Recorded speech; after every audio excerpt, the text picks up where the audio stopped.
Here's what you can expect in today's video. So if God is ever going to increase your capacity in the Spirit, there is need for an individual at any given moment to be raised, not necessarily by God. The devil has to participate in that conversion. There is need for an individual who is raised by whatever that raises him. And the man and the woman is put on a position to speak against the apostle of God, so that that persecution gets converted. He also went on to say this. Glory. So if God really wants to increase your glory, what increases is the tribulation. Well, shalom, hello there family. Welcome to the Watchers blog. Thank you for joining us today. Now, there's a popular saying within the Christian community where people say that we are moving from glory to glory. And so in this video, we're going to be watching as Prophet Emmanuel Makandiwa was teaching on the reasons why God tends to increase men in their level of glory. To actually understand on this topic in depth, we advise you to watch this video to the very end. If you didn't subscribe, remember to subscribe so that YouTube notifies you whenever we upload new content. Remember to also give this video a thumbs up so that YouTube recommends it to other believers like you. Stay blessed.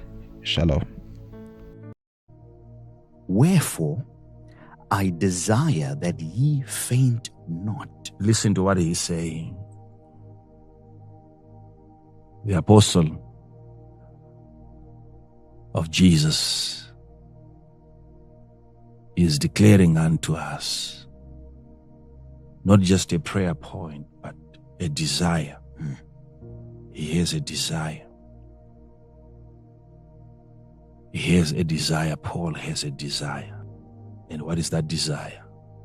I desire that ye faint not at my tribulations for you. Please do not faint at my tribulations for you. And this is the reason why you should never faint when I'm being persecuted for you. Which is your glory. Notice the tribulations that Paul is undergoing. These are tribulations according to him. When the threats and the head is focused on him, he calls it a tribulation. But there is a conversion of that same tribulation into their glory, if they faint not. So he's trying to bring them to a place of understanding that what you see happening to me, if that then gets converted and you don't faint, what you've seen me go through, it is your glory. So he's trying to help us understand that there are certain things that you see happening to the men that you believe in, which has completely nothing to do with him, but everything to do with you. So if you're not going to be able to believe in certain individuals, how is their tribulation then going to be converted into your glory? There must be some people in your life that are getting persecuted, and that persecution turns out to be your glory. You become better as they are persecuted. You improve in life as they are insulted. It is your glory. It is your glory. So if God really wants to increase your glory, what increases is the tribulations of the men that you believe in. Explain it, Father. Explain it. I want people to understand what is happening here. But his prayer, his desire is that in the process, of getting tortured before the torture turns out to be their glory. They should anxiously wait and be patient lest they faint, and then they lose out. So don't faint. How is it possible that a man can be subjected to tribulations and it is another man who is spectating that then faints, not the one who is who is being persecuted? It's amazing. The one in danger is the one desiring that those watching him faint not. And he is desiring that anyone who sees me going through what I'm going through, I pray that he faints not. Not him. What sort of strength does he carry himself? Wow, yes, Father. That he can go through certain experiences in life that you would faint only by observing, seeing what another man goes through. And in that state, he's admonishing even churches. Paul would write letters from the prison, encouraging members not to faint whilst he was in jail. How do you develop your inner man to that point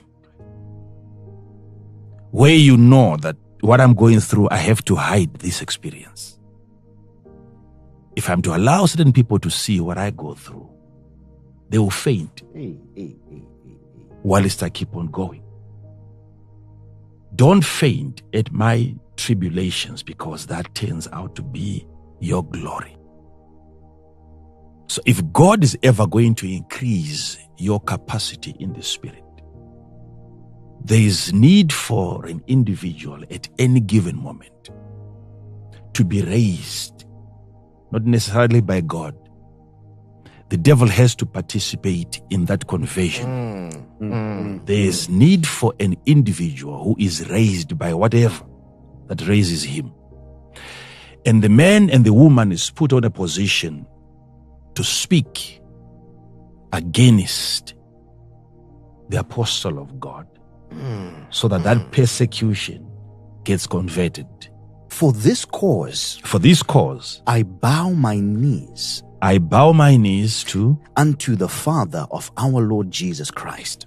Our Lord Jesus Christ is a Father, and I bow my knees unto him. Of whom the whole family in heaven, there is a family in heaven and earth, and on earth is named. They are named after that Father. Yes. That he would grant you. So my prayer is that he grants you, he gives you, he offers you, according to the riches now, of whatever his that Father glory. is going to give unto you, it has to be according. The Father will give you according. According to the riches of his glory. So they are riches. And these riches are glorious riches. So he has a storehouse. This Father is rich. He's not a poor Father. People must understand that. When we come to God, we must understand he's a rich Father. That's what Paul is saying. Yes, sir. So there is nothing to do with poverty whatsoever when it comes to this Father. He has got some riches, and these riches are stored in a glorious form. It's a glorious investment. So I pray that he would grant you. I pray that he will grant you. There is a granting. There is a transference. According to the riches of his glory. According to the riches of his glory. To be strengthened. With might. With what? Might. So there is a strengthening with might. Where? By his Spirit. In the inner man. In the inner man. So the Father has a spirit that strengthens us, the inner man. So if you look into his storehouse, Apart from every other thing that you see there, there is strength. He strengthens you out of his riches. So he's rich in strength. And then there is the Spirit of the Father that then hands over that strength unto you. And the inner man becomes charged, becomes powerful, becomes strong. And that strength is not something that you derive from something that you cannot understand. It is coming from the riches. He is rich when it comes to strength. He is rich. Our Father is rich when it comes to strength. So Paul is just telling you that this is what has happened to me. This is why what I'm going through can never break me, because I've received from his riches strength. And that strength